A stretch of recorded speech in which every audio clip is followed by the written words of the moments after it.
이제 우리 창세기 9장, 10장 오늘 두 곳을 공부하겠습니다. 창세기 9장을 다 찾으시기 바랍니다. 하나님이 노아와 그 아들들에게 복을 주시며 그들에게 이르시되 생육하고 번성하여 땅에 충만하라. 여러분, 여기에서 하나님의 심정을 우리는 분명히 알 수가 있습니다. 그 심정이란 어떠냐면, 하나님은 심판을 하시고 화를 주시기도 하지만은 화를 주는 것보다는 복을 주시기를 훨씬 원한다는 것입니다. 하나님께서 아담과 하와를 지으시고 복을 주사 가라사대 생육하고 번성하여 땅에 충만하라고 하셨죠. 그러나 아담과 하와가 하나님을 반역하고 타락했을 때 하나님께서는 저주하고 심판하셨습니다. 사람이 하나님을 반역하고 하나님을 믿지 않고 순종하지 않을 때 하나님은 저주하고 심판하십니다.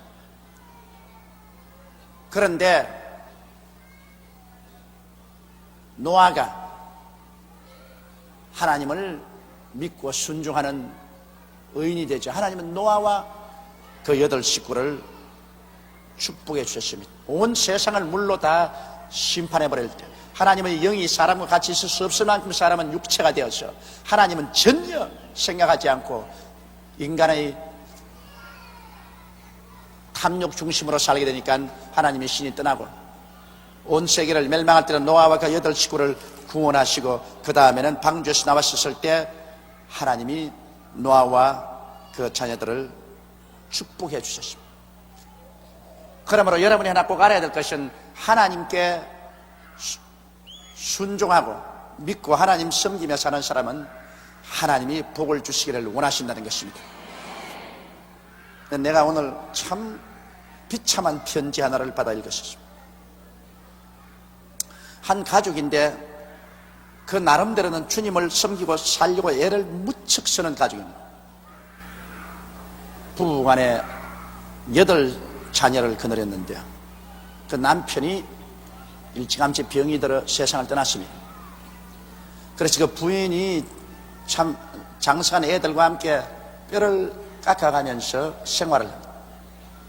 그 애들이 뭐 밥을 먹을 보지 못하고 이 우동이나 그렇지만 라면을 끓여 먹고서 삽니다. 그래서 세월이 흘러갔는데 그 집 딸이 너무 가난한 생활에 질리기 나서 맏딸이 자살을 해버렸습니다. 그 어머니는 아주 예수를 잘 믿고 온 가족들이 다 주를 잘 믿으려고 하는데 자살을 해버렸습니다. 그러고도 그 충격에서 이겨나서 살아오는데 그 집 아들이 하루는 밥을 못 해먹고 국수를 끓여서 먹는데 국수를 먹다 말고 밖에 잠시 나갔다 오겠다고 나가더니만 사늘한 시체가 돼서 들어왔었습니다. 사고가 나가서 죽어서 시체가 되어 들어왔습니다. 그러니 그 가정의 충격은 이루 말로 다 할 수 없습니다. 그런데 내게 편지한 이 따님이 고등학교를 졸업하고 난 다음에 뭐 손에 닿는 일 안 한 것이 없어요. 회사 사원으로부터 시작해서 점원으로 사원으로 온갖 일을 다 하고 이제 나이 관연하게 됐는데 그 어머니가 이제 7순이 가까운데 내가 눈이 감기 전에 너 결혼이나 하는 거 보고 가야 되겠다. 그래서 아주 건실하고 좋은 청년을 만나서 교제를 했는데 막 결혼에 거의 골인하려고 할 때에 와서 이 청년의 마음이 달라져 가지고 있어. 그만 다른 여자하고 결혼하겠다. 그래 이 여자는 그만 그 남자에게 버림을 당했습니다. 근데 그 여자는 또 그 남자를 지금도 잊을 수가 없어요. 그 마음속에 굉장한 상처를 입고 있습니다. 그런데다가 요사이 또 하고 있는 구멍가게가 안 돼 가지고서 그것을 내어놓고 빚을 잔뜩 짊어졌습니다. 그래서 설상가상으로 살 길이 없어. 왜 다른 사람은 우리보다 열심히 예수를 안 믿어도 잘 사는데 우리는 이렇게 지독하게 예수를 믿고 하나님을 섬기는데 우리 어머니가 한 번 기도한다고 앉으면 2시간, 3시간씩 기도를 하는데 이처럼 비극과 비극이 연속적으로 우리 가정에 다가오느냐. 이제는 사는 것이 아주 지겨워졌고 이제 믿는다는 것 자체에 크나큰 환멸과 회의를 느낍니다. 우리는 어떻게 해야 되겠나? 내게 대답을 속히 해달라는 편지가 왔습니다. 그런 편지를 내게 하지 말고 여러분께 했으면 좋을 뻔당했어. 참 그런 편지를 받을 때 여러분, 그걸 대답한다는 것이 그렇게 쉽지가 않습니다. 제가 보통 편지는 쉽지만은 아주 어려운 편지는 대답하기가 아주 곤란할 때가 많습니다. 그래서 제가 하나님께 기도하는데 제가 하나님 보여주십니다. 이 가정을 내가 사랑하지 않은 것도 아니고 내가 복 내려주기를 원치 않은 것이 아니다. 나는 근본적으로 복을 주는 하나님이다. 그러나 너희들이 꼭 하나 알아야 될 것이 있다. 욥기를 보아라. 욥기에 와서 그 욥의 자식들을 다 데리고 간 것이 내가 데리고 갔느냐 사탄이 데리고 갔느냐. 그 다음 욥의 온몸에 악창이 나가지고서 깨어진 기와쪼락으로 그 몸을 끓고 잿더미 위에 앉아있게 하는 건 내가 했느냐 마귀가 했느냐. 그 다음 욥의 아내 속에 들어가서 남편을 욕하고 저주하고 떠나버린 것 내가 했느냐 마귀가 했느냐. 그러나 끝까지 욥이 신앙을 견지하고 부르짖어 기도하고 했을 때 결국에 가서 욥을 복구시켜주고 재축복을 해준 것은 마귀가 한 것이냐 내가 한 것이냐. 하나 알아야 될 것은 이 가정에는 조상 대대로 이 가정을 도둑질하고 죽이고 멸망시키는 대마귀가 붙어있다. 그 마귀를 쫓아내지 않고 아무리 기도해봤자 그 마귀가 그냥 달라들어가지고서 막 잡아가는데 남편도 잡아가고 맏딸도 잡아가고 아들도 잡아가고 살림도 망하게 하고. 그래서 성경에 도적이 오는 것은 도적질하고 죽이고 멸망시키는 것뿐이요 내가 온 것은 양으로 생명을 얻게 하고 또 풍성히 얻게 하려면 했는데 그 가정에는 그 대마귀가 앉아있다. 조상 때부터 그 나라 그 가정을 마귀한 대마귀가 앉아있어가지고서 잡아가는데 그 마귀를 쫓아내야 된다. 그 가정이 예수를 믿기는 믿지만은 마귀를 쫓아낼 줄 압니다. 그러기 때문에 내가 부활하기 전에 믿는 사람에게는 이런 표적이 있다더니 저희가 내 이름으로 귀신을 쫓아내미라고 내가 말하지 않았냐. 귀신 쫓아내는 것이 제일 첫째 과제다 하는 말. 이 세상은 타락해서 마귀의 포로가 되어 있기 때문에 예수 믿고 난 다음에 제일 첫 과제가 개인 생활 속에 귀신을 쫓아내고 그 집안에서 귀신을 쫓아내는 것이다. 그리고 하나님의 축복을 바랍니다.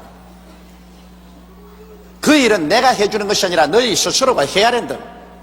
왜? 사람들에게 다 인격적인 자율성을 부과해 놓았기 때문에 나는 십자가에 못 박여 죽고 부활하셔서 모든 은혜를 다 허락해 놓았는데 이제 기도하는 것이나 귀신을 쫓아내고 그 다음 하나님의 축복을 구하는 것은 너희들이 해야 될 일이다. 그러므로 이 가정의 가장 중요한 것은 그 가정 안방에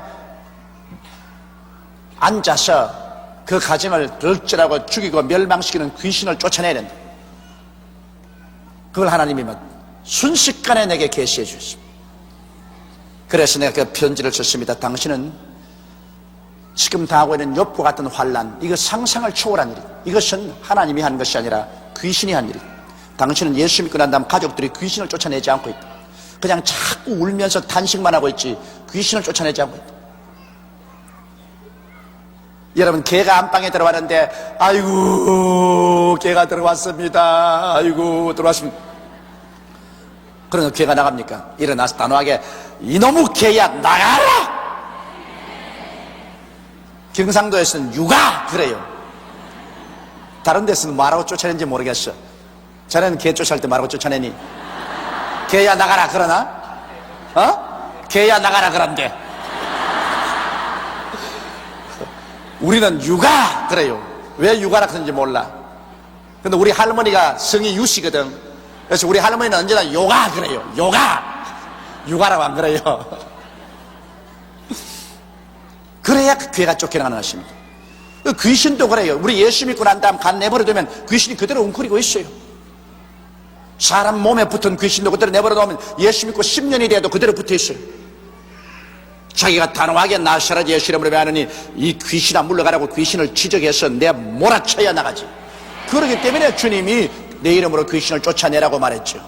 여러분, 예수 그리스도의 복음 가운데 보면 예수님이 천국 복음을 전가하시고는 곧장 한 것이 귀신을 쫓아낸 일을 하셨습니다.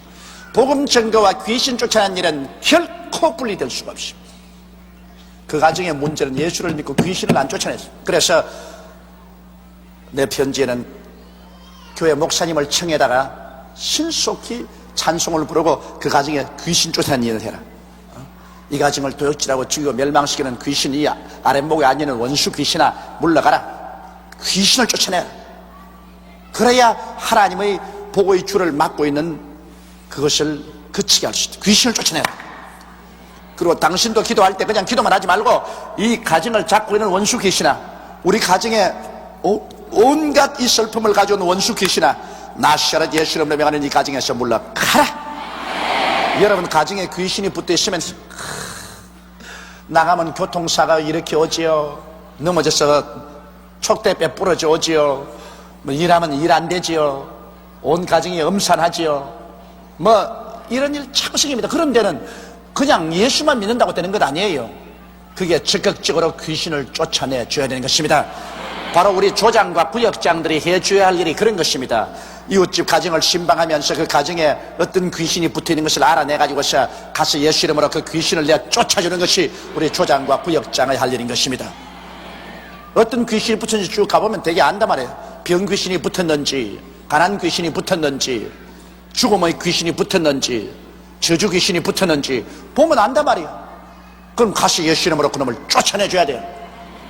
그게 쉽게 나갈 줄 압니까? 하루 이틀 뿌리 박은 것이 아니고 대개 조상 대대로 뿌리를 바꿔서 내려온 귀신들이 웅크리고 앉은 것, 이거 우리 조장 구역장들이 가가지고서 예배 드리고 내리 쫓아내기를 그저 몇 주일씩 해주고 몇 달씩 해주면 귀신이 뿌리가 확 뽑혀버린 것입니다. 그래서 내가 그 자매에게 목사님을 청해다가 귀신 쫓아내는 예배를 봐라. 일반 예배 말고 귀신 쫓아내는 예배를 봐라. 그리고 이 편지 받거들랑 편지 들고 내게 오너라. 나도 귀신 쫓아내는 기도를 좀 해주겠다. 일반적인 예배하고 귀신 쫓아내는 예배하고 틀립니다, 여러분. 일반 예배는 그냥 찬송하고 말씀 있고 그저 기도하고 마는 것입니다. 그러나 귀신 쫓아내는 것은 완전히 귀신을 향해서 대결하는 것입니다. 예수 이름으로. 찬송도 귀신 쫓아내는 찬송만 부른단 말이냐. 우리들의 싸울 것은 군대 아니요, 그런 이런 찬송 있지 않습니까? 아예 그는 귀신을 상대로 한 그런 찬송을 부르고 그 다음에는 성경도 그걸 읽고 난 다음 기도도 그냥 나사렛 예수 이름으로 물러가라. 하나님 보고 자꾸 쫓아내 주시옵소서 그런 하지 마시고, 귀신은 하나님 우리 보고 쫓아내라고 했었습니다.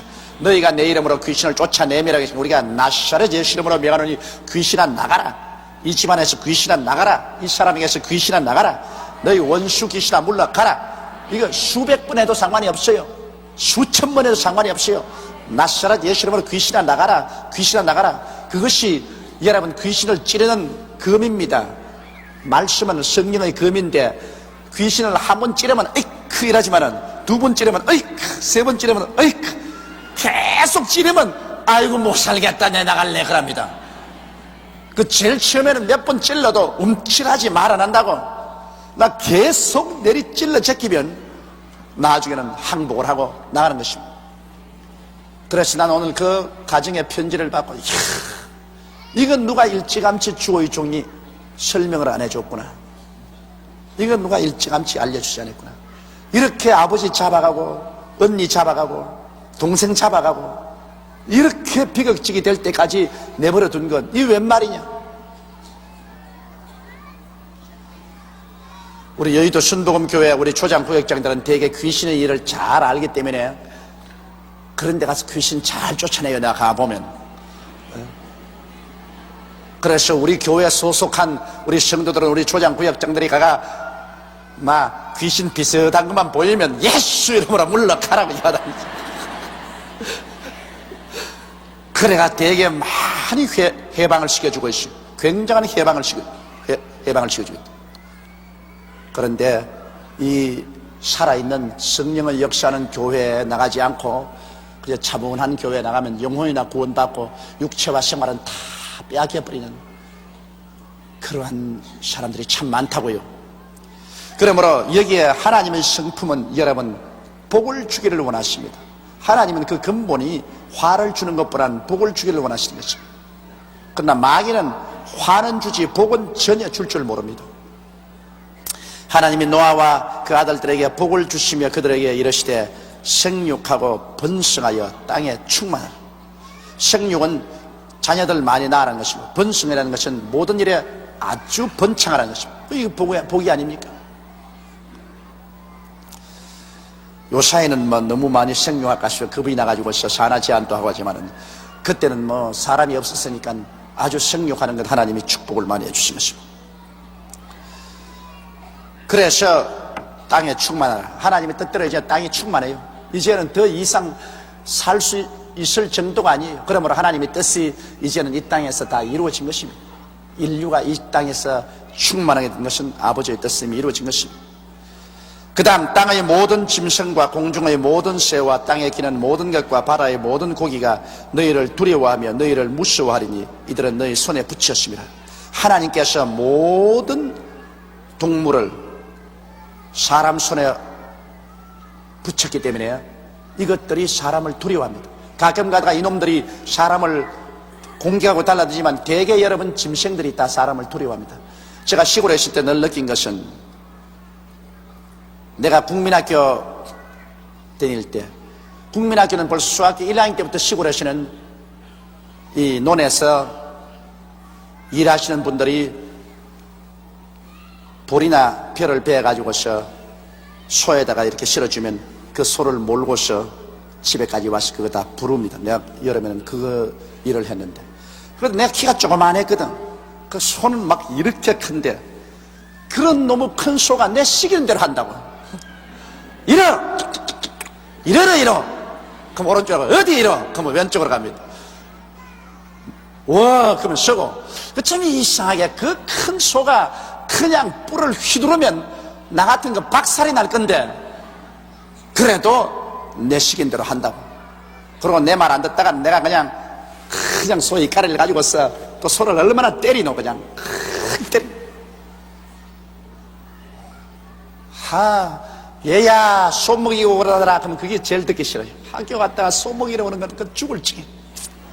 그 소를 갖다가 그냥 잘 안 보고 놔놓고 놀다가 보면 나무 콩밭에 들어가서 콩을 다 뜯어먹어. 잡혀가서 얼마나 혼이 나고 우리 집에 연락해서 그냥 콩밭 그 뜯어먹은 만큼 물어내라고. 그러면 내가 원수를 어디 갔냐? 소에 갔습니다. 소를 갖다가 바짝 나무에 코가 그냥 끌리도록 묶어놓고 난 다음에 그 다음 막 때리더라. 너무 자식 먹으라는 풀 나먹고 왜 나무밭에 콩이 나먹어.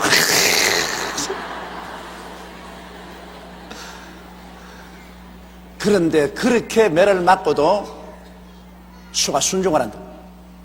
그건 왜냐? 하나님께서 모든 짐승에게 사람을 두려워하는 마음을 넣어주었기 때문인 것입니다. 이러므로 여러분 사람이 짐승을 두려워 안 하면 짐승은 사람에게 감히 덤벼들지 않습니다. 사람이 두려워하면은 짐승은 그 꽃 냄새를 맡습니다. 여러분 과학자들이 연구한 결과에 짐승은 두려움의 냄새를 맡아요. 두려워하면 그 몸에서 그 파장이 나오는데 그 냄새를 맡아요. 그렇기 때문에 토끼들 같은 것이 새끼하고 같이 있다가 이리가 오면은 새끼 버리고 달아나 버립니다. 그건 왜냐? 새끼는 이리가 뭔지 모르기 때문에 두려워 안 하므로 냄새가 납니다. 그러나 애미는 이리가 보면 겁이 나기 때문에 두려워하기 때문에 꼭 냄새가 납니다. 그러므로 그 냄새를 안 풍기려고 달아나 버려요. 저희도 옛날 과수원에 아주 무서운 개를 8마리를 길렀었습니다. 근데 손님이 오면 막 이 8마리가 다 나가서 달라드는데 달아나면 영락없이 물립니다. 개가 막 따라서 달아나면 막 영락없이 그 개에게 물려요. 그러나 아주 개가 막 달아와서 극성스럽게 걸거려도 뭐 태연자격하게 들어오면 개들이 다 달아납니다. 마귀도 두려워하면 아따 이거 먹었다고 달라듭니다. 마귀도 우리가 지식을 하고 두려워하지 않으면 우리에게 못 달라들어요. 이러므로 두려움은 고통을 가져오는 것입니다. 그래서 실상 오늘날 우리 사람이 이 세상에서 만물의 영장이 되고 모든 이 동식물 세계를 지배한 것은 하나님께서 그들을 우리 손에 붙여주었기 때문에 그런 일이 생기는 것입니다. 그 다음, 물어 산 동물은 너희의 식물이 될지라 채소같이 내가 이것을 다 너희에게 주노라. 여러분, 이것이 좋은 것 같습니까? 노아 홍수 이후로 비로소 하나님께서 산 동물을 우리에게 식물로 주었습니다. 그때로부터 사람이 짐승을 잡아서 고기를 먹게 되었어요. 그런데 사람이 고기를 먹기 전에 초식만 할 때는 다 900살 이상 살았다고요. 그러나 하나님께서 노아의 시대에 인생에게 말하기를 너희 연대는 120살밖에 안 될 것이다. 너희가 성령이 떠나가고 너희는 육체가 되므로 이제 너희 연령은 120살밖에 안 될 것이다 말씀하실 때 인생이 120살밖에 못 살게 하는 음식이 바로 고기를 먹게 했습니다. 고기를 먹게 했어. 이러므로 여러분, 요사이 생활 환경이 좋아져서 고기를 먹으면 야 행복하다 좋다 그렇게 생각하지만은 그것은 빨리 죽으라 그 말입니다. 요사이 가장 건강식이 뭔지 압니까? 거지 음식을 먹는 것이 가장 건강식이라고 합니다. 세월이 까꿀로 돼가지고서 요사이 가장 건강하게 잘 사는 사람은 거지로 식을 먹어야 돼. 그럼 거지 음식은 뭐냐?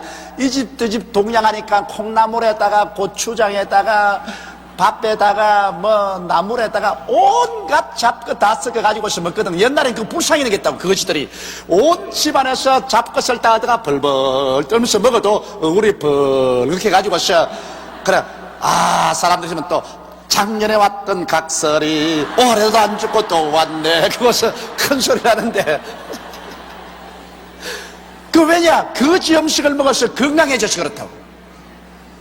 근데 옛날에 우리 동정을 했는데 그 동정할 게 아니에요. 그 사람들이야말로 정말 장수 영양식을 하고 있었고 부잣집에 턱 앉아가지고서 흰 쌀밥에 고기 반찬에 턱 먹는 것은 자살 음식을 먹고 있었어요. 저도 옛날에 우리 집에 부엌에서 일하는 애 늘 불쌍히 되겠어. 부엌에 그냥 일하고 손이 이렇게 트가 있는데 부엌에서 보면 언제나 우리 먹던 거 다 끌어모아가 그 다음에는 김치도 그 흰 배추 그거는 못 먹고 잎사귀 푸른 거 있지 않습니까? 파란 잎사귀 그거에다가 누룽밥 그거 만들어 가지고서 누룽지 그 마른 거 가지고 파란 잎사귀를 얹어 가지고서 막 먹어 제끼거든. 그럼 내가 볼 때 야 불쌍하다. 우리는 흰 쌀밥에다가 배추도 하얀 것만 탁 이렇게 해서 먹는데 쟤는 그냥 누룽지에다가 막 저거를 얹어가 막 먹는.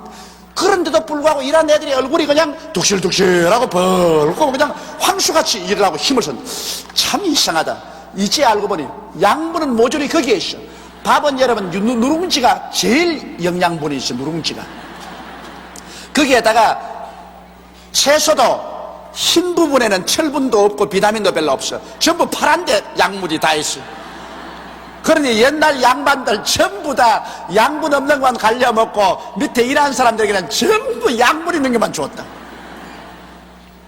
하나님이 얼마나 공평합니까? 그렇죠? 하나님이 공평해서 없는 사람들은 장수하도록 아주 영양식을 주고 있는 사람들은 빨리 죽으라고 양분도 없고 또 빨리 죽는 음식인 고기를 먹였다. 여러분, 고기는 여러분의 체질을 산성화시키기 때문에 고기는 정말 맛있게 먹고 좋은 것 같지만은 그것은 생명을 단축시키는 거죠. 그러므로 하나님께서 옛날에 아담과 하와 이후에 노아까지 사람들은 고기를 안 줬습니다. 그때 900살 이상 다 살았다. 그러나 이제 너희 생명은 120살이 되리라. 이제부터 고기 먹어라. 어? 고기 먹어.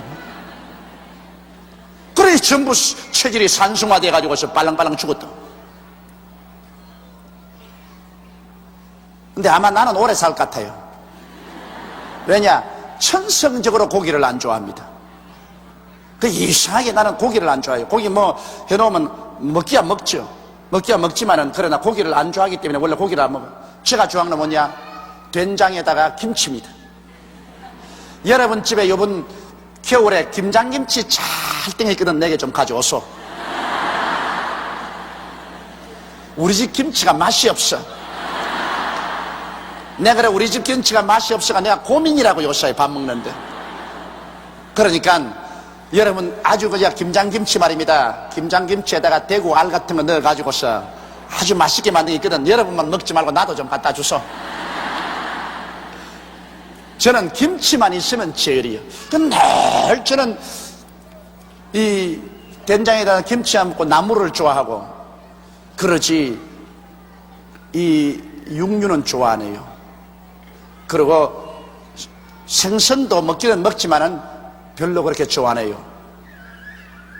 그러니까 이렇게 젊다고요. 이러므로 여러분께서 오래 사시려거든 하나님이 고기를 먹으라고 했지만은 아버지 나는 채소 먹겠어요. 채소를 잡으세요. 사드락과 메삭과 아벳느고는 느부갓네살에서 바벨론으로 잡혀갔을 때 그곳에 왕이 먹는 진수성찬을 주었을 때 사드락과 메삭과 아벳느고와 다니엘은 그 고기는 먹지 않겠다고 거부하고 우리에게 채소하고 물만 달라고 했습니다. 고기는 당신들이 먹고 우리에게 채소하고 물만 주어서 우리의 얼굴과 그 왕의 상의 진미를 먹는 사람들의 얼굴과 비교해보고 우리가 조금이라도 영양실조가 되거들랑 그때는 우리에게 고기를 먹여라.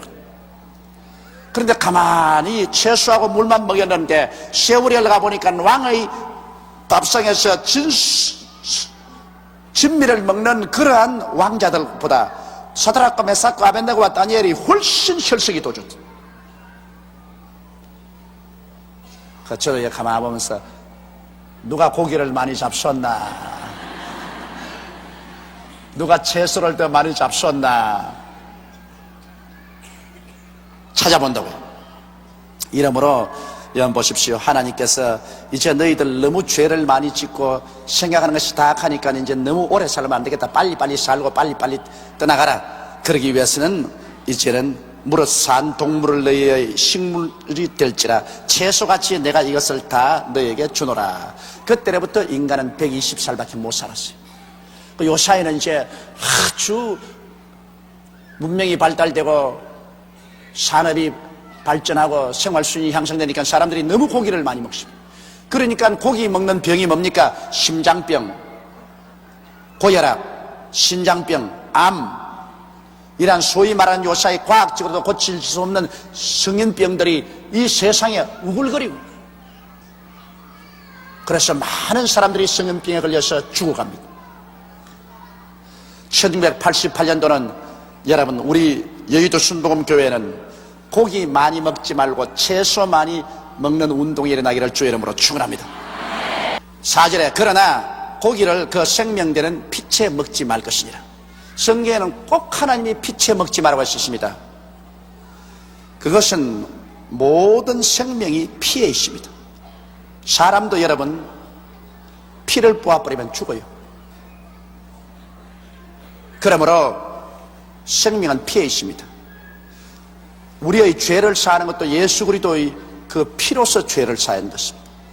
그러므로 하나님 보시기에는 생명은 피에 있기 때문에 피로서 생명을 대속할 수 있습니다. 여러분과 나를 죄에서 대속한 것은 예수 그리스도의 깨어진 몸이 아닙니다. 예수 그리스도의 흘리신 피가 여러분과 나의 생명을 대속한 것입니다. 생명은 피에 있습니다. 예수 그리스도의 깨어진 몸은 여러분과 나가 저주를 담당하고 우리 질병을 담당했지 우리의 생명은 대속하지 못합니다. 생명은 오직 피 흘려야 돼요. 피 흘림이 없은즉 죄사함도 없습니다. 예수의 보혈이 얼마나 귀합니까? 그러므로 짐승의 생명도 피에 있습니다. 생명은 우리가 먹어서 안 됩니다. 생명은 하나님이 만드신 것이기 때문에 아주 그는 귀중합니다. 짐승의 생명도 그 생명은 하나님의 것입니다. 이건 꼭 선악과와 한 가지입니다. 하나님의 것입니다. 생명은 우리가 손대지 말아야 돼요. 피에는 손대지 말아야 돼요. 그 고기는 먹어도 상관없어, 채소처럼. 그러나 생명은 하나님의 것입니다. 그 생명은 바로 피에. 그렇기 때문에 이스라엘 백성들에게도 짐승을 피채 먹으면 그 사람은 이스라엘 백성에서 끊어질 것이다. 신약 시대도 하나님께서 이방인들에게 말씀할 때 목매어 죽인 것과 피를 금하라고 했습니다. 그러므로 여러분께서 피를 먹지 말아야 됩니다. 선지국이라 해서 피덩어리 그만큼 넣어가지고 맛있다고 먹는데 큰일 나요. 큰일 나. 피는 하나님의 것입니다. 산 피든지 죽은 피든지 피는 하나님의 것입니다. 근데 요사이 또 과학적으로 보면 모든 짐승의 병이 피 속에 있어요. 그러므로 피를 먹고 나면 병이 걸려요. 그런데 막 돼지를 잡아가지고서 그 돼지 생피를 갖다가 마시는 것 기가 막힙니다. 돼지를 이런 대나무로 가지고서 이 파이프를 만들어 가지고서요, 돼지를 잡아가지고서 살아있는 그 돼지 심장에다가 파이프를 팍 꼽아가지고서 그냥 피를 꿀꺽 마셔요. 죽을라고 씌었어.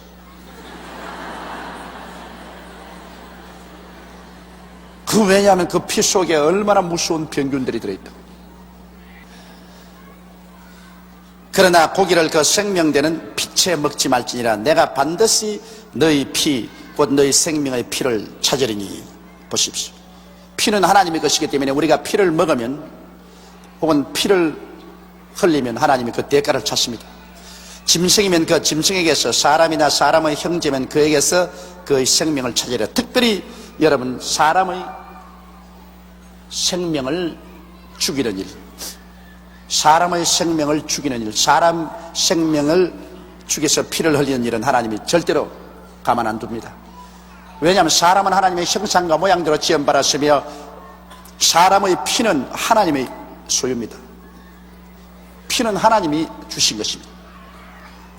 이러므로 사람의 피를 흘리면, 짐승이 만일 사람을 떠받아서 피를 흘리고 죽게 하든지 짐승이 사람을 물어서 피를 죽게 하면 반드시 그 짐승은 하나님이 죽이겠다는 것입니다. 또 사람이 자기의 사람 이웃을 피살하면 반드시 하나님이 그 대가를 지불하도록 하겠다는 것입니다. 우리 한국의 요사이 여러분, 사람의 생명을 헌신적 같이 느끼고 아예 빈대벼룩 같이 느끼면서 죽이는 일들이 있는데 하나님이 절대로 그거 가만두지 않습니다. 하나님께서도 여기에 그렇게 엄하게 말하십니다. 내가 반드시 너희 피 곧 너희 생명의 피를 찾으리니. 짐승이면 그 짐승에게서, 사람이나 사람의 형제면 그에게서 그의 생명을 찾으리니. 무릇 사람의 피를 흘리면 사람이 그 피를 흘릴 것이니. 보십시오. 대가를 그대로입니다. 하나님. 무릇 사람의 피를 흘리면 지도 피를 흘려야 됩니다. 거기에는 자비가 없다. 이는 하나님이 자기 형상대로 사람을 지었습니다. 보십시오. 하나님이 사람을 자기 형상대로 지었기 때문에 하나님은 사람의 생명을 귀중히 여깁니다. 비록 그가 하나님을 반역한 존재라도 그 생명은 귀중히 여깁니다. 그런데 그 생명의 피를 흘리면 하나님께서 그 보복을 하겠다는 것입니다. 꼭 그 사람도 자기 피를 흘리게 하겠다. 이 세상에서 여러분 가장 귀중한 것이 인권을 존중하는 것입니다. 내 생명이 귀중한 만큼 다른 사람의 생명도 귀중하고 내 인격이 귀중한 만큼 다른 인격도 귀중한 것입니다. 인권을 짓밟는 것이 독재 아닙니까? 그래서 우리가 독재 정치를 좋아하지 않는 것은, 독재 정치는 사람의 인권을 짓밟아버리기 때문에 독재를 좋아하지. 민주주의를 좋아하는 것은 우리 국민 한 사람 한 사람이 다 주인이 돼가지고 자기 인권이 존중을 받기 때문에 민주주의를 좋아하지 않습니까? 그 민주주의를 하고 인권을 존중받으려면 존중받을 행위를 해야 돼요. 민주주의 한다고 나는 이제 민주주의다, 그러므로 남을 죽이고 그냥 남을 사기하고 나를 짓밟아도 좋다, 그거는 민주주의가 아니라 도리어 독재를 부르는 길인 것입니다. 참 민주주의가 되려면 반드시 그 정부의 주인 되는 국민들이 법과 질서를 지켜야 되는 것입니다. 법과 질서를 지키고 윤리와 도덕을 지켜야 되는 것입니다. 의무와 책임을 다해야 그 사람이 참 존중받는 민주의 국민이 될 수 있지. 자기는 법과 질서도 안 지키고 의무와 책임도 안 하고 윤리와 도덕도 짓밟아버리고 공정도덕도 안 지키면서 나는 민주주의 한다고 하는 것은 그건 미친 소리 한다. 그러므로 사실 우리가 이제 민주의 발걸음을 옮겼지만은 민주주의 하는 것은 여러분 굉장히 힘듭니다. 민주주의하고 독재주의는 독재하는 사람이 전부 시킨 대로 하면 돼요. 너 오른편으로 가라 그럼 가고 왼편으로 가라 그럼 가고 이래서라 하면 이래서 안 되라 하면 안고 안 그러면 벌 준다 그럼 벌 받고. 독재 때는 시킨 대로 하지만 민주주의는 자율적으로 해야 되는 것입니다. 그러므로 민주주의를 할 수 있는 국민의 수준이라는 것은 상당히 높은 것입니다. 국민의 수준이 높지 않고는 민주주의를 할 수 없어요. 그러므로 우리 국민들이 지금 이제 민주주의 출발을 했는데 국민의 수준이 높아야 돼요. 그런데 기독교인이 많으면 민주주의가 돼요. 그건 왜냐? 기독교인은 교회에 날 와서 하나님 말씀 듣고 하나님 앞에서 자기 책임을 다한단 말입니다. 하나님 앞에서 자기 윤리와 도덕적인 책임을 다하고義務를 다해서 합니다. 그렇기 때문에 여러분, 우리 여의도 광장에서 집회했죠. 우리 100만이 넘어서 집회해도 휴지 쪽지 하나 남지 않았고 나무 하나 밟지 않았다. 민주주의의 기반은 구라파에서 왔는데 구라파의 민주주의의 기반은 기독교에서 온 것입니다. 여러분, 기독교에서 사람의 생명을 귀중히 여기고 인권을 존중합니다. 인권을 존중하는 그 기독교 신앙에 기반해서 민주주의가 된 거예요. 그러므로 참 민주주의는 기독교 없이는 참 민주주의가 안 되는 겁니다. 이러면 우리나라도 민주주의가 될 수 있는 것은 4명 중에 한 사람이 예수 믿는 사람이 있기 때문에 민주주의가 돼요. 4명 중에 한 사람은 예수 믿는 사람이 있기 때문에 그 예수 믿는 사람이 자꾸 빛과 소금의 역할을 하기 때문에 민주주의가 가능해요. 그러나 예수 믿는 사람 없이 민주주의는 불가능한 것입니다. 안 되는 것입니다. 지금 여러분, 구라파나 미국 재해놓고 난 다음에 진실로 예수 그리스도를 믿지 않은 나라들이 민주주의가 올바르게 된 나라가 있는지 한번 살펴보십시오. 거의 없는 것입니다. 7절에 너희는 생육하고 번성하며 땅에 편만하여 그 중에서 번성하라 했더라. 그러므로 하나님이 한 번 축복하시고 난 다음에 또다시 그 자손들을 보고서 너희는 생육하고 번성하며 땅에 편만하여 그 중에서 번성하라. 이렇게 했으니 여러분, 노아의 후손들은 우리 아닙니까? 바로 노아의 후손들을 보고 축복한 것은 우리 보고 축복한 것입니다. 여러분, 우리가 바로 다 노아의 후손들입니다. 그러므로 하나님은 우리가 이 세상에 살면서 생육하고 번성하며 땅에 편만하여 그 중에서 번성하라고 하셨습니다. 하나님은 번성하기를 원합니다. 모든 것이 아주 번영해서 가난과 질병을 제하고 사람답게 살 수 있도록 하는, 이것은 하나님의 뜻인 것입니다. 8절에 하나님이 노아와 그와 함께한 아들들에게 일러 가라사대 내가 내 언약을 너희와 너희 후손과 너희와 함께한 모든 생물 곧 너희와 함께한 새와 육축과 땅의 모든 생물에게 세우리니 방주에서 나온 모든 것 곧 땅의 모든 짐승에게니라. 여기에 하나님의 언약은 일방적인 언약입니다. 여러분, 언약에는 반드시 상대가 있어요. 너와 나와 언약을 맺는 것이기 때문에 언약은 상대적인 것입니다. 그러므로 에덴 동산에서 아담과 하와에게 주신 언약도 상대적인 언약입니다. 네가 하나님이 명하신 대로 선악을 하는 실과를 먹지 아니하고 하나님 믿고 순종하면 에덴에 있는 모든 하나님이 예비한 것을 다 누리고 살 것이라. 그러나 네가 이 언약을 깨뜨리면 그때는 저주를 받을 것이다. 언약은 언제나 상대적입니다. 그래서 아담이 언약을 깨뜨리니까 하나님도 언약을 취소시켜버린 것입니다. 구약시대 언약도 그렇습니다. 구약시대도 모세를 통해서 시내산에서 준 10계명과 더불어서 이스라엘과 맺은 언약은 상대적입니다. 너희가 하나님 여호와를 섬기고 이 10계명을 지키고 하나님 뜻대로 살면 내가 너와 같이 있어서 너희 나라를 번창하게 하니와 네가 하나님을 버리고 이 계명을 어기면 그때는 하나님은 너를 버리려 했는데 이스라엘 백성이 하나님을 버리고 우상을 섬기고 계명을 어기니까 하나님이 북방 이스라엘은 바벨론에, 아수르에, 남방 유다는 바벨론으로 포로로 팔아버리고 마는 것입니다. 신약의 언약도 여러분 한 가지입니다. 신약에 예수님이 십자가에 못 박여 몸치고 피 흘려 죽으셨다가 부활하셨는데 그 언약은 뭡니까? 우리가 예수 그리스도를 구주로 믿으면 구원을 얻겠거니와 믿지 아니하면 어떻게 돼요? 안 믿으면 어떻게 돼요? 버림을 당하리라. 이것도 언약 일방적인 거 아닙니다. 내가 십자가에 못 박아 죽었으니까 막 누구든지 다 구원받는다. 천만에 나하고 언약 맺자. 언약은 예수를 통해서 맺는다. 예수는 와서 십자가에 몸치고 피 흘려서 자 구원해 놓았으니까 너희는 이제 믿어라. 그럴 때 구원을 받는다. 안 믿으면 그때는 언약 취소다. 결혼의 언약도 언약입니다. 여러분, 결혼도 일방적인 언약이 아니잖아요. 한 남자와 한 여자가 서로 한평생을 같이 살겠다고 언약을 맺는 겁니다. 근데 언약을 맺는데 언약을 맺고 난 다음에 상대적이니까 남자가 죽어버렸다.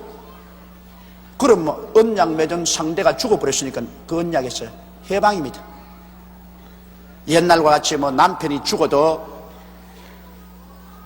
일평생을 혼자서 청산갑으로 산다, 그거는 없는 거예요. 남편이 죽으면 남편의 언약에서 해방되고, 부인이 죽으면 부인의 언약에서 해방되고 마는 것입니다. 언약에는 상대적인데, 그런데 여기에 있는 이 언약은 상대적이 아닙니다. 일방적인 언약입니다. 하나님 혼자서 아예 일방적으로 맺어준 언약이기 때문에 이거는 파괴될 것이 없어요. 이거는 영속하는 것이에요. 그럼 그 언약이 뭡니까? 내가 너희와 언약을 세우리니 다시는 모든 생물을 홍수로 멸하지 아니할 것이라. 땅을 침몰할 홍수가 다시는 있지 아니하리라. 노아 홍수 이후로 홍수로서 이 땅을 결코 멸하지 않겠다는 하나님의 일방적인 언약입니다. 상대적인 언약이 아닙니다. 하나님이 가라사대 내가 나와 너희와 및 너희와 함께하는 모든 생물 사이에 영세까지 세우는 언약의 증거는 이것이라. 내가 내 무지개를 구름 속에 두었나니 이것이 나의 세상과의 언약의 증거니라. 내가 구름으로 땅을 덮을 때 무지개가 구름 속에 나타나면 내가 나와 너희와 및 혈기 있는 모든 생물 사이에 내 언약을 기억하리니 다시는 물이 모든 혈기 있는 자를 멸하는 홍수가 되지 아니할지라. 무지개가 구름 사이에 있으리니 내가 보고 나 하나님과 땅의 무릇 혈기 있는 모든 생물 사이에 된 영원한 언약을 기억하리라.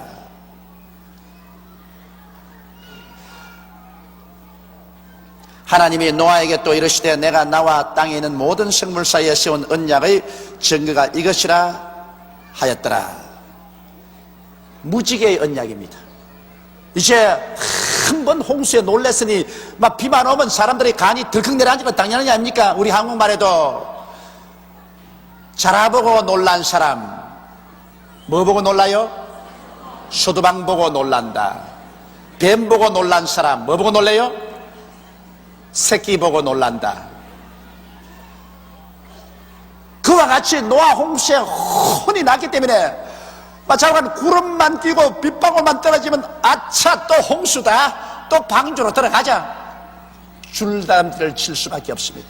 그래서 하나님께서 일방적인 언약을 맺은 것입니다. 이제 구름이 끼고 빗방울이 떨어져도 절대로 홍수로서 이 땅을 멸하지 않는다. 그 증거로서 무지개를 주고, 무지개 과학적으로 생각하면 무지개라는 것은 햇빛이 물방울의 프리즘을 통해서면 적주황 황록 척남자 적주황 황록 척남자 7색깔로 픽 갈라진 건 그건 뭐 다른 건데 뭘 그래. 하나님이 뭐 공중에 구름 안 만들어도 요 사이 분수대에 가서 분수가 픽 할 때 햇빛이 쫙 비치면 거기도 무지개가 싹 쓰는데 뭘 그걸 가지고서 언약이라고 하노. 그렇게 말할 사람이 있을는지 모르겠습니다. 그러나 하나 알아야 될 것은 그때는 분수대도 없었다고. 거기에다가 노아의 홍수 전까지는 비가 온 적이 없어요. 구름이 끼어서 비가 온 적이 없다고. 그러므로 무지개가 없었다고. 그때는 땅이 김이 올라와서 땅을 적셔서 농사를 했어. 비는 노아 홍수 때 비로소 처음 왔다고요. 비가 안 오기 때문에 공중에 수증기가 올라가서 빗방울이 떨어짐으로 말미암아 무지개가 서는 것인데 무지개가 그때는 생길 수가 없었다고요. 그러나 노아 홍수 이후로 하늘에 구름이 빗방울이 돼서 떨어지기 때문에 그 빗방울의 프리즘을 통해서 하나님이 무지개가 서도록 명령하는 것입니다. 그 법이 온 천하에 그대로 시행돼서 물방울만 있으면 프리즘이 돼가지고서 무지개가 생겨나요. 그래서 하나님은 이 무지개를 볼 때마다 절대로 이 땅을 홍수로서 몰아지 않는다. 그래서 노아의 자손들이 안심하고 그 방주 속으로 뛰어들어갔다가 나왔다 하는 이유는 언제나 비가 오고 난 다음에는 무지개가 착 서니까 야, 하나님이 언약하시고 그 언약의 표적으로 무지개를 주셨으니 절대로 비는 안 온다, 이것을 알았던 것입니다. 여러분 옛날 우리 어릴 때는 그 무지개가 이렇게 탁 서면 무슨 옹달샘에서 써가지고서 옹달샘으로 썼는데 거기에는 선녀들이 내려와서 목욕을 하고 그곳 밑에 가면 보화가 있다 해가서 나는 그때 하도 가난했기 때문에 우리 이웃 사람하고 애들하고 그 보화 찾으려고 무지개 찾아서 산을 넘고 또 산을 넘고 얼마나 뛰었던지. 그럼 옹달샘에 쏟다고 해서 이 옹달샘에 가니까 또 없고 또 저 옹달샘에 요사이 비행기를 타고 보니까 무지개가 동그랗단 말입니다. 여러분 보기에는 무지개가 이 땅에서 이렇게 쓴 것 같지만 비행기를 타고 보면 무지개가 하늘에서 동그래요. 이렇게 사실은 동그란 거예요. 그게 지구가 둥글다니까 이 가려가지고서 반쪽으로 보이지.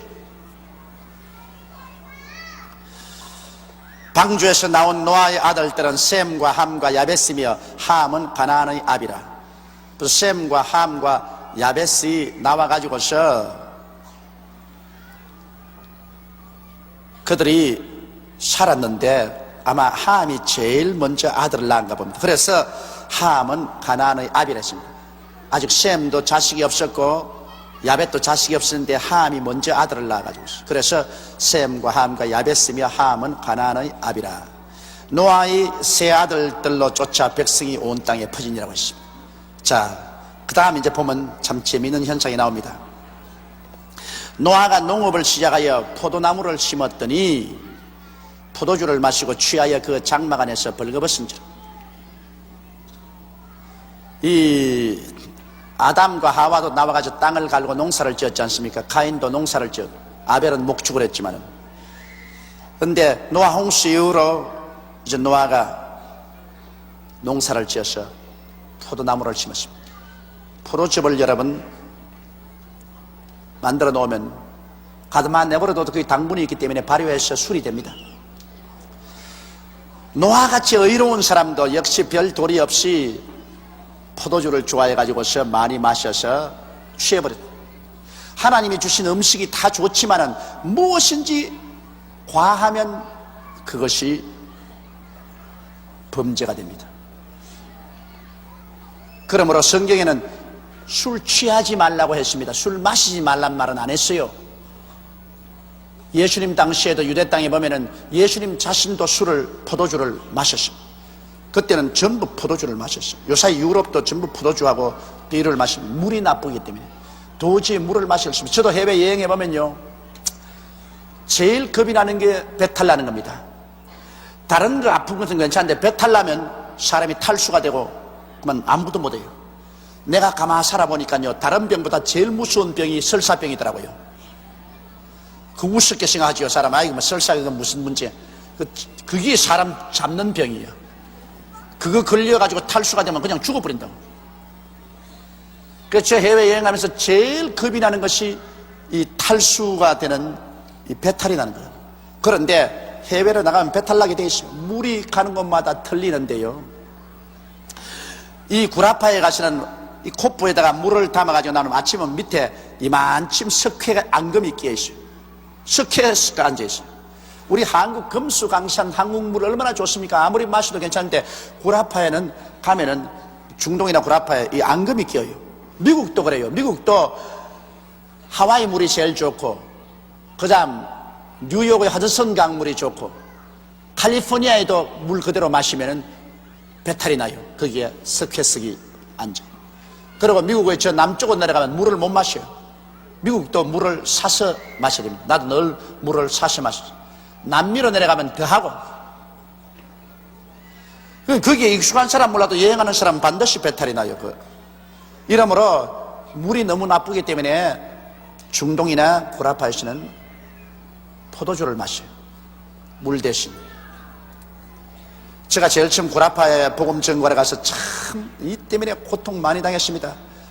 그때는 정말 이 동양 사람도 많지 않고 해서 물도 없고 했는데, 내가 제일 처음 독일에 가가지고서 프랑크푸르트 호텔에 들어가서 밥인데 목이 메어서 목전에서 물 달라고 하니까 이게 미국 아니라 그래요. 아니 물 달라고 하는데 미국은 무슨 현상이길래, 미국은 물이 있어도 우리는 삐루밖에 없다 그래요. 천상 목이 말라 견딜 수가 없으니까 그럼 삐루라도 갖다 달라 그랬습니다.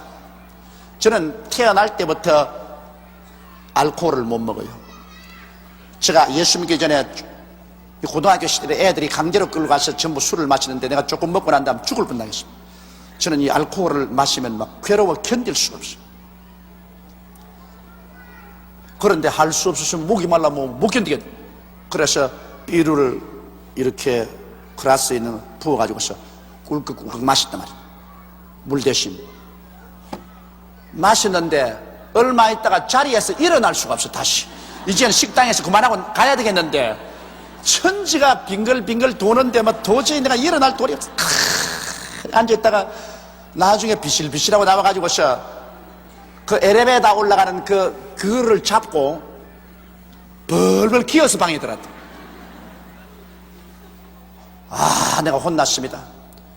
그리고 블랑스 파리 하나님의 성회 본부 교회에 내가 초청을 받아가는데 그날 저녁에 교회 밑에서 식당에서 밥을 먹는데 밥에다가 보니까 비루 한 병에 포도주 한 병에 두 병씩을 줘요.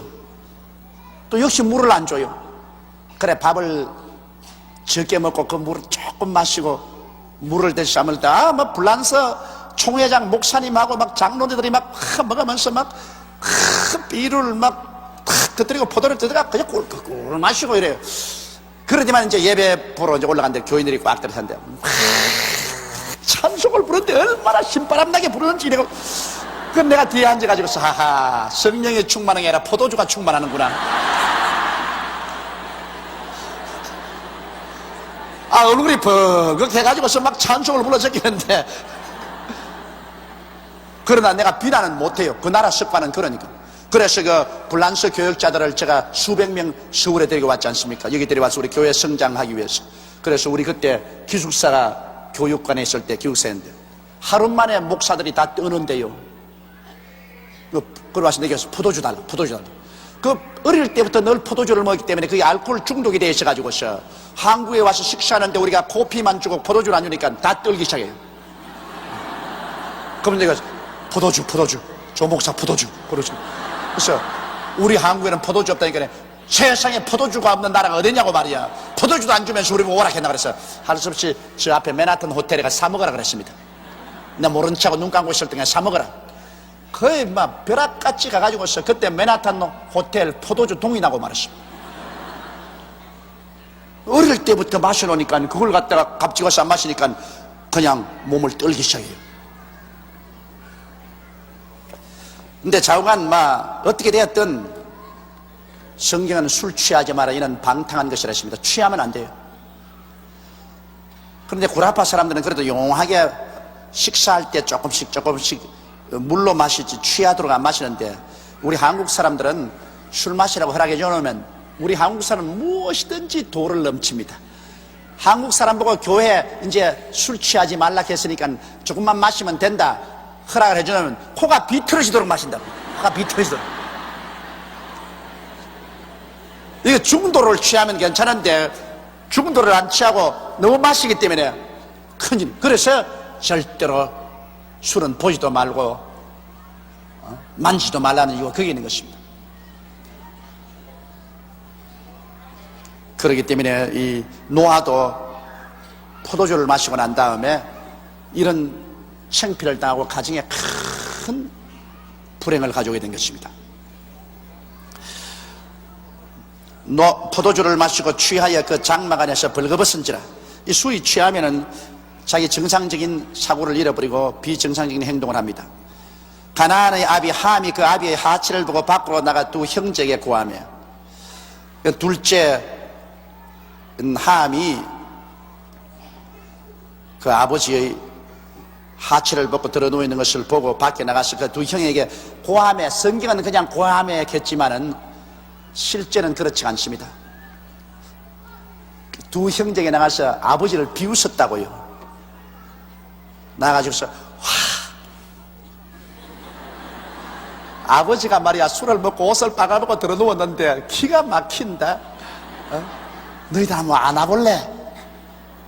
그것은 무슨 죄를 범하느냐? 아버지에 대한 존경을 짓밟았습니다.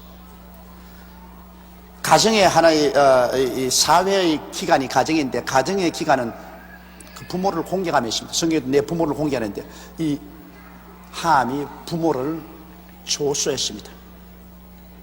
부모를 공경하지 않아요. 부모가 실수하더라도 그걸 잘 받들어서 공경해야 되는데 부모를 조수하고 멸시했습니다. 그러니까 흉을 보았거든. 이건 대단히 패역한 짓입니다. 아버지가 만일 그랬으면 빨리 형들에게 와서 큰일 났다. 아버지가 지금 취하셔서 지금 몸을 벗고 있으니 우리 빨리 가서 옷을 입혀드리자. 그렇게 해야 될 거 아닙니까? 근데 이 함은 와가지고서 아버지가 취해서 벌거벗고 있는 것을 보고 흉을 봤다. 그런데 셈과 야벳은 어떻게 했습니까? 셈과 야벳은 옷을 취하여 자기들의 어깨에 메고 뒷걸음질 쳐가서 아비의 하체에 덮었으며 그들이 얼굴을 돌이키고 그 아비의 하체를 보지 아니하였더라. 그러니까 셈과 야벳은 그 아버지를 존경했습니다. 그래서 셈과 야벳은 축복을 받고 함은 이제 얼마 있으면 보십시오. 아버지가 깨어나서 저주했습니다. 그런데 이 노아도 성격이 급했던가 봐. 그 아들을 그냥 저주를 했는데, 내가 왜 함이 아버지를 조롱했다고 생각하냐면, 보통 조롱했어야 아버지가 아들을 저주하겠습니까? 그렇죠? 에? 여간 욕을 했다 하더라도 그 아버지가 아들을 저주하겠어요? 여러분에게 아들이 잘못했다고 저주하겠어요? 안 하지요? 대답 좀 하라고. 그런데 여기에 노아가 저주를 할 정도가 되었으면 그 함이 아버지의 하체를 보고 나와서 얼마나 아버지를 모욕하고 비웃었겠냐는 것입니다. 그 말을 듣고 아버지가 화가 머리까지 나서 자기 친자식을 저주할 때는 보통 말을 한 것이 아닙니다, 여러분. 이것을 능히 우리가 추측하고도 남음이 있는 것입니다. 노아가 술이 깨어 그 작은 아들의 자기에게 행한 일을 알고 또 누가 또 고나 바쳤는지 몰라. 내가 보기엔 틀림없이 이 셈과 야벳이 아버지 하체를 덮어주고 난 다음에 그 다음에는 자기 각각 집에 와서 자기 부인에게 이야기를 했을 것입니다. 그 남자가 자기 부인에게 이야기하는 것 봤어요. 큰일 났다. 셈은 내 동생이, 야벳은 형님이. 글쎄 아버지가 술을 취해서 하체를 다 드러내고 있는데 그게 보고 와서 막 비웃고 조롱하고 했. 아버지가 알면 막 큰일 날 일이다. 당신들은 절대 입 다물어. 쉬, 말하면 안 돼. 그러니 그 며느리들이 뭘 했겠어요? 시어머니가 찾아가가지고서 어머니 아버지가 그냥 막 술이 취해서 하체를 다 드러내는 것 아유 시아주머니가 들어가서 보고 그걸 막 조롱했대요. 그래서 우리 남편이 와가지고 보고 막 놀래가 그 뒷걸음에 가서 옷을 덮여놓고 또 우리 보고는 쉬 크더라고. 그러니 시어머니가 그걸 듣고 난 다음에 이런 고약한 놈이 있나? 저 아버지가 술이 취해가 비록 정신없이 그래 있었다 할지라도 이걸 가지고서 얼마나 이야기를 했던지 며느리까지 다 알려가지고서 이런 창피해 내가 얼굴을 들고 살 수가 있나? 세상에. 그래가지고서 자기 남편이 와서 여보 당신 정신 좀 차리라고. 정신 좀 차려. 나이값 좀 하라고. 세상에 대낮에 술을 먹고 옷을 보고 들어누워가지고서 며느리까지 다 안다고 이제 창피해서 나갈 수가 없어. 이제 얼굴을 들 수가 없어. 그래. 그러니 그 노아가 막 화가 나는 너무 자식들. 아버지가 서로 그랬다 할지라도 세상에 이게 풍상을 해가지고서 며느리까지 다 알아. 이제 내가 며느리 앞에 고개를 들고 어떻게 나가겠어? 여러분, 자기 부인은 참 만만한데 며느리는 그렇게 안 만만해요. 내가 며느리 데리고 한 달 살아봤는데요, 며느리 없을 때는 나는 집에 턱 가면 옷 다 벗어버리고, 그리고 내가 잠옷 탁 입었어요. 잠옷 입고 이렇게 턱 해서 우리 집에 왕으로 그냥 마음대로 댕겨. 그냥 마음대로 댕겨도 뭐 아무도 할 말도 없고. 그런데 와이고 며느리 따오고 난 다음에는 반드시 나갈 때 옷 갈아입네. 내 참 감옥살이도 그런 감옥살이 하고 있어. 내 방에서 밖에 나가면 옷 딱 들어 갈아입고 걸어 나가야 돼. 그리고 또 내가 정원에 좀 편안하게 나가려면 우리 집사람 불러가 며느리 있어? 며느리 있어? 알아보고서 나옵니다. 그러니 여러분, 며느리 데리고 함께 산다는 것 종살이 하는 거라고. 옛날과 달라요. 종살이 하는 거라고. 아이고, 며느리 떼라고 하니까 얼마나 시원한지 몰라. 세상이 내 세상이다. 그러니 노아의 심정을 알아줄만 해요. 노아가 그렇게 말이 전달돼 오니까 자기가 마음이 창피하니까, 그래서 이제 노아가 아들들에게 대해서 예언을 합니다. 그 노아는 가장이니까, 여러분, 가장이 바로 그 가정의 제사장입니다. 내가 저번에도 말했지만 노아가 하나님 앞에 올바르게 서매 셈과 함과 야벳과 그 부인과 그 세 며느리 8사람이 따라서 다 구원받았. 그것은 한 가정의 제사장은 노아인 것입니다. 아버지가 올바르게 서니 그 밑에 다 축복을 받다. 주 예수를 믿으라 너와 내 집이 구원을 얻으리라. 그 아버지를 보고 한 말인 것입니다. 그러므로 여기 아버지가 말하는 것은 자손들에게 그 이루어집니다. 그건 무섭습니다. 그렇기 때문에 여러분, 아버지에게 복을 받아야 돼요. 부모에게 공경해서 자손들이 아버지의 입에서 나오는 복을 받아야 돼요. 하나님은 입술의 말을 이루신 하나님이기 때문에 아버지의 입에서 나오는 말이 그 자손에게 이루어지는 것입니다. 이게 어머니가 하는 말은 이루어진다는 말은 안 하시니까 좀 섭섭하지만은, 그럼 아버지가 말할 때는 어머니에게 다 들어가 하는 말이니까 괜찮아요. 내가 우리 애들 보고 말하면 우리 애들이 꼭 나보고 물어요. 아버지, 이게 아버지 뜻에서 하는 말입니까? 어머니에게 들어가 하는 말입니까? 요사이 애들 꼭 그걸 묻는다고. 왜냐, 요사이는 대개 아버지가 어머니에게 기가 죽어가 꼼짝을 못 하거든. 그 어머니가 그냥 애들에게 이렇게 말을 하면 또 가서 전달하고, 또 저렇게 말을 하면 또 애들에게 전달하고 하니까 애들도 그거 알고, 아버지가 말하면 이거 아버지가 진짜로 하는 말입니까? 엄마가 시켜서 하는 말입니까? 그건 역사 이후로 그렇게 돼 있어. 왜? 아담도 마누라 말 듣고 선악과를 따먹었으니까. 조상 덕분으로 그렇게 돼 있다고, 지금부터. 이러므로 부인이 올바르게 서야 나라가 올바르게 습니다. 근데 자, 아버지가 하는 말은 또 하나님은 그것은 가정의 제사장이니까 그 말을 받아서 이루어 주시는 것입니다. 예수 안 믿는 사람의 아버지도 말하면 그 아버지의 말이 그 자손들에게 이루어지는데, 하물며 예수를 믿고 하나님의 성령으로 충만한 아버지가 그 자손들에게 축복을 해주거나 저주를 하면 그것이 이루어진다. 그러므로 자손들이 아버지께 잘 대접하고 아버지의 축복을 받는 것 좋습니다. 성경에 보면 여러분, 이삭의 눈이 어두워 이제 나이 많아 죽게 됐을 때 그 아들 에스를 불러서, 에스야, 너희가 나가서 내가 좋아하는 짐승을 잡아 별미를 만들어서 내게 가주느라. 내가 마음껏 먹고 마시고 아주 기분 좋을 때 내게 충만하게 축복을 해주겠다. 그렇게 말했습니다. 기분이 좋아야 축복이 나가지, 기분 나쁜데 무슨 축복이 나가요? 그러므로 여러분께서는 부모에게 공경 잘해서 부모의 입에서 축복을 받는 여러분이 되시기 바랍니다. 근데 노아가 이제는 그 가정의 가장으로서, 제사장으로서 하나님 앞에서 그 자손에게 이제 말을 합니다. 가나안은 저주를 받아 그 형제의 종들의 종이 되기를 원하노라. 자, 여기 보십시오. 함이라고 하는 거 가나안이라 했습니다. 그건 왜냐? 애비 잘못 만나면 자식까지 벼락을 맞는다. 가나안은 함의 아들입니다. 그런데 여기에 함을 딱 지적하지 않고 함의 맏아들 가나안을 지적해가지고서 가나안은 저주를 받아 그 형제의 종들의 종이 되기를 원하노라. 그렇게 말했습니다. 이 노아도 딱 잘라서 친아들은 저주를 못하고 손주를 저주를 했습니다.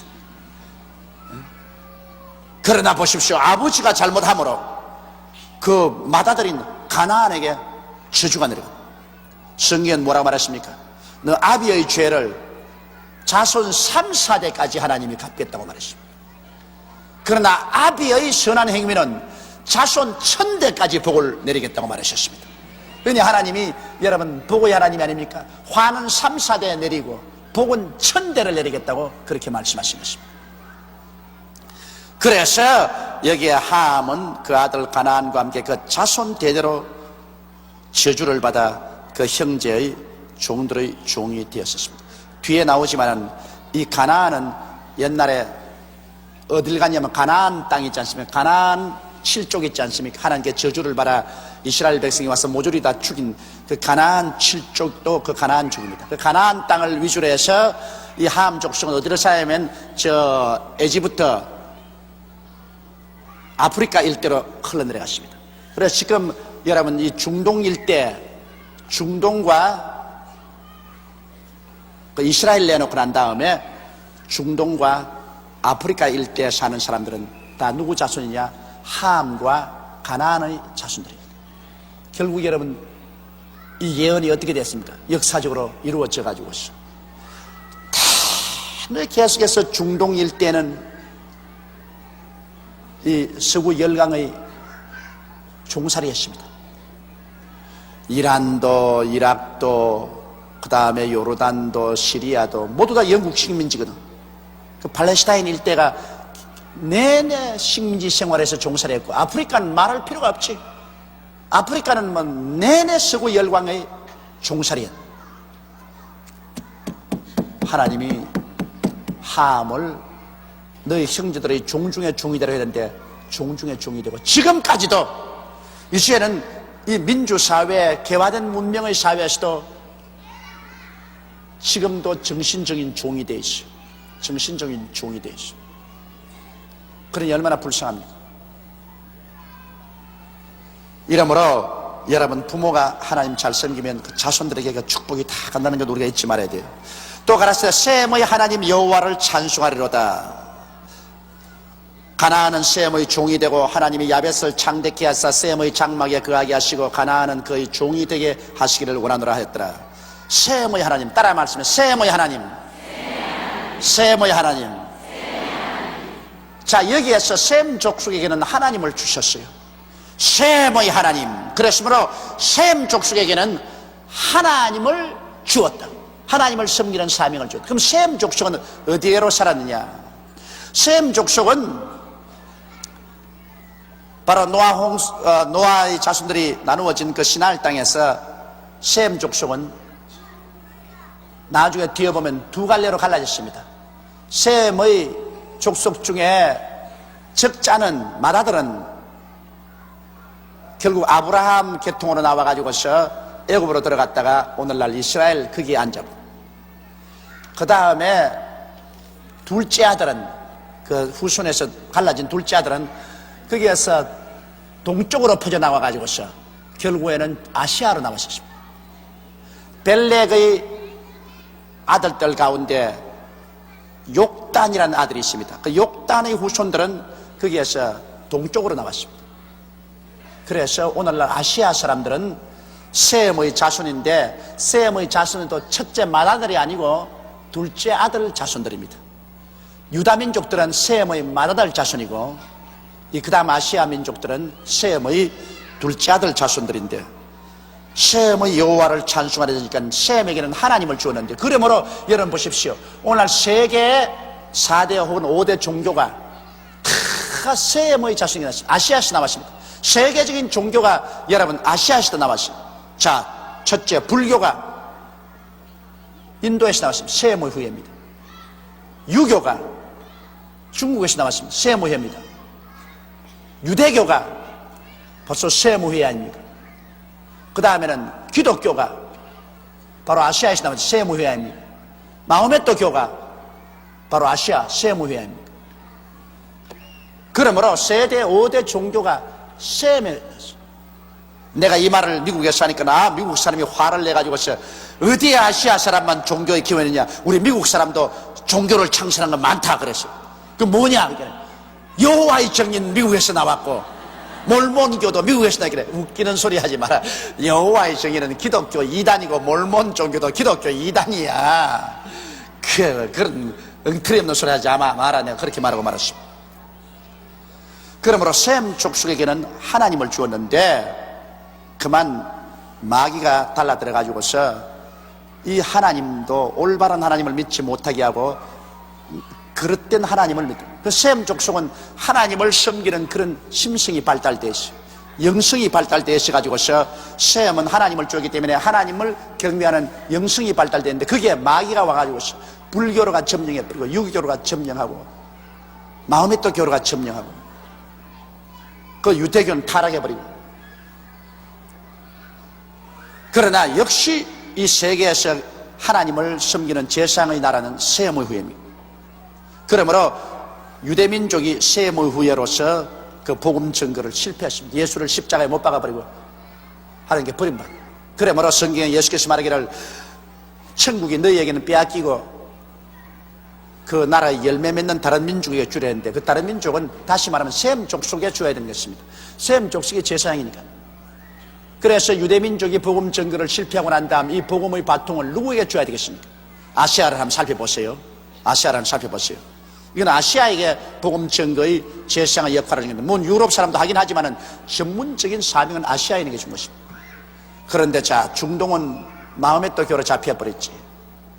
그 다음에는 동남아시아는 힌두교나 불교로 잡혀버렸죠. 중공은 무신론적인 빨갱이로 잡혀버렸죠. 인도네시아는 마호메토교로 잡혀버렸지. 필리핀은 아주 필리핀 토촉 신앙과 가톨릭이 합쳐서 뭐가 뭔지 모르게 엉망이 되어버렸지. 일본은 800만 우상신을 섬기는 나라가 되어버렸죠. 셈의 후예 중에 야훼 하나님의 이름을 부르는 사람은 유일하게 지금 한국민족이라. 그래서 하나님이 지금 우리 한국민족을 귀하게 여기고 품에 품어가지고서 기르시고 부흥케 하시고 하나님의 성령을 부어주어서 마지막 복음 증거의 주자가 되게 만들어 주시는 것입니다. 처음 주자가 유대 땅에서 왔으면 이제 마지막 주자는 같은 셈의 후예인 우리 한국 땅에서 오게 되어 있는 것입니다. 그래서 한국 민족이 지금 크게 신앙이 부흥하고 앞으로도 이 민족 전체가 예수를 믿고 나올 것이 분명한 것은 하나님께서 셈의 후예로서 하나님을 마지막으로 온 세계에 전파하기 위한 사명을 이 나라에 주신 것입니다. 일본에서는 일본이 극동아시아이기 때문에 일본을 하나님이 택했다고 하지만은 내가 듣고 말은 안 해요. 미안할까 싶어가지고서. 왜? 믿는 사람이 뭐 있어야 뭘 하긴 하지. 1억 2천만 인구 가운데 예수 믿는 사람 100만도 될까 말까 하니, 그걸 보더라도 하나님이 일본에 적극적으로 구원의 역사를 안 베풀으셨다는 것을 알 수 있습니다. 일본을 적극적으로 하나님이 택하시면 우리보다 100년 앞서서 복음 증거를 받은 일본이 지금은 최소한도 한 2, 3천만 원 예수 믿어야 될 거입니다. 그러나 하나님은 일본을 제껴놓고 우리 한국을 택했다고요. 그래서 100년 이내에 이렇게 부흥하십니다. 근데 택함을 만나는 건 쉬운 건 아닙니다. 택함을 받은 개인이나 민족은 많이 시련을 통해서 깨어져서 그 다음 하나님이 축복해 주시는 것입니다. 그렇기 때문에 우리 한국이 반말년 동안 가시밭길을 걸어왔으며 건세사에 눈물로 얼룩진 삶을 살았습니다. 그렇게 많은 시련을 통해서 깨어지고 박살이 나고, 그래서 살았다 하나 죽은 사람같이 되었으면 주님께서 이렇게 세워서 우리에게 이제는 약속한 복음의 빛을 비춰주시는 것입니다. 하나님께 복 받는 건 어려운 일입니다. 먼저 깨어져야 복을 받는데 우리는 그 험한 길을 걸어와서 깨어지고 이제야 하나님께 복을 받고 일어나서 이제는 하나님은 한국의 하나님입니다. 예, 그럴 일이 있으려고. 여러분, 아시아 어느 나라에서 온 민족이 좌우간 예수 믿든 안 믿든 불교 신자나 유교 신자나 예수교 신자나 무신론자나 모두 다 하나님의 이름을 부르는 민족은 한국밖에 없습니다. 하나님이 보호하사 우리나라 만세. 기가 막힌 일입니다. 기가 막힌 일이에요. 뭐 자기 종교가 뭐라도 스님들도 하나님이, 그리고 저 유교 신자들도 하나님이, 저 무신론자도 하나님이, 예수 믿는 사람은 좋아가지고서 하나님이.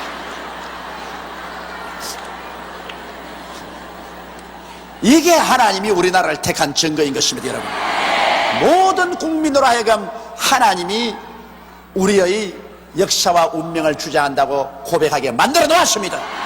사람의 입술에 있는 말이 이루어지는 것인데 하나님이 온 국민에게 그 말을 심어놨는데 일본에는 그 말이 없어요.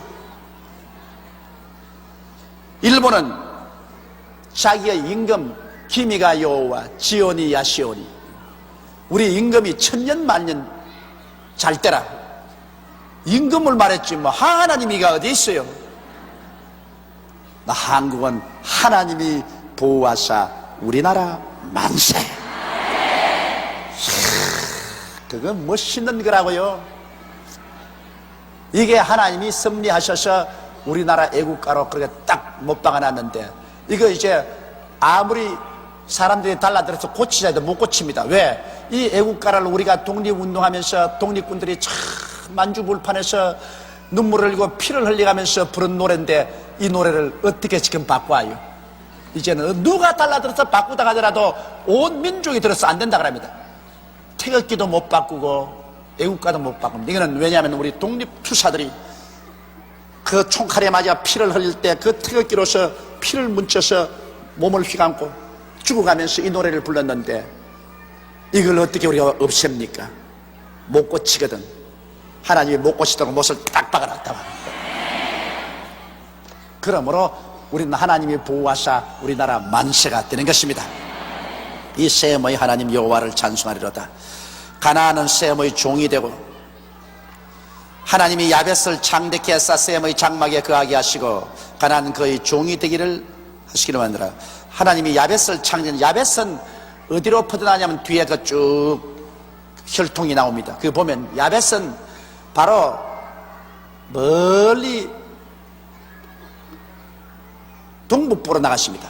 그래서 지중해를 중심으로, 저 카스피해를 중심으로, 그 다음에는 저 해안가, 저 영국으로, 저 북구로 저리 흩어져 나가십니다. 그래서 요사이 말하는 소위 백인들이 됐습니다.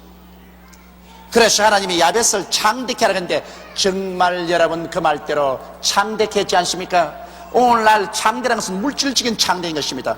백인들 사회가 얼마나 물질적으로 창대했습니까? 야벳이 창대하게 됐습니다. 그래서 오늘날 세계 문명이라면 바로 서구화를 문명화라고 합니다. 요사이 소위 말하는 정치, 경제, 교육, 문화, 과학이라는 것은 모두 다 서구에서 나온 것이고, 우리는 그것을 본딴 것이 불과합니다. 하나님께서는 야벳을 물질적으로 이 세상에서 창대케 했지만은, 그러나 정신적으로는 하나님이 야벳을 창대케 해서 셈의 장막에 거하게 하시고, 여러분 장막이라는 것은, 이것은 바로 정신적인 장막을 말하는 것입니다. 종교적인 장막을 말하는 것입니다. 셈이 그렇게 물질적으로 창대했지만은 역시 야벳이 물질적으로 창대했지만은 역시 정신적으로, 영적으로는 셈의 하나님의 장막 속으로 들어와 있으라, 그것이겠습니다. 물질은 창대케 해도 종교는 아시아에서 만든 종교 밑으로 돌아오라. 요사이 보십시오. 구라파가 기독교의 장막하에 들어와 있기도 하고, 혹은 마호메토교 장막하에, 혹은 불교의 장막하에 들어와 있습니다. 자기들 스스로 만든 장막 없어요. 전부 아시아에서 만든 종교적인 장막 밑에 들어와 있습니다. 이 참 예언 그대로 이루어졌어요. 그리고 가나안은, 함은 야벳의 종이 되기를 원하는데, 실제로 여러분 아시아인은 아프리카 사람들을 지배한 적이 거의 없습니다. 그러나 이 야벳은 창대한 물질 문명을 가지고서 처참할 정도로 함의 자손들을 노예로 삼고 지배했습니다. 심지어는 아프리카에서 잡아가지고 노예선에 실어서 미국에서 엉망으로 팔아먹었다. 이 노아 한 사람이 예언한 것이 오늘날 수천 년을 통해서 그것이 이루어져 가고 있다. 그러므로 우리는 한국이 잘 사는 길은, 내가 예수 믿어야 되는 이유는 우리의 사명이 천막치는 사명입니다.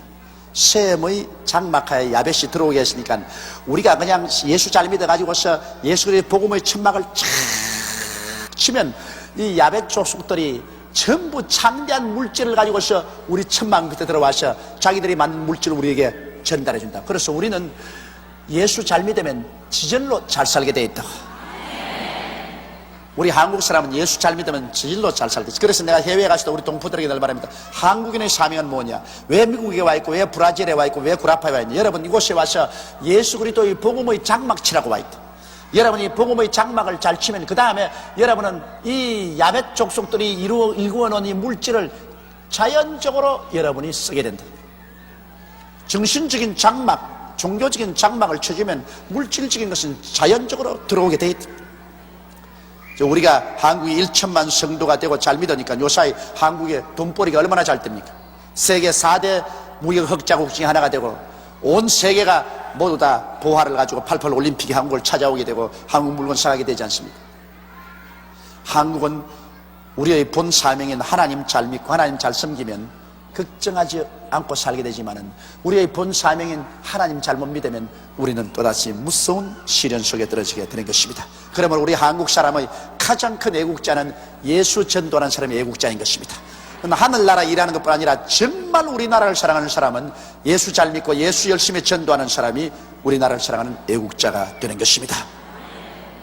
홍수 후에 노아가 350년을 지냈고 향년이 950세 죽었더라.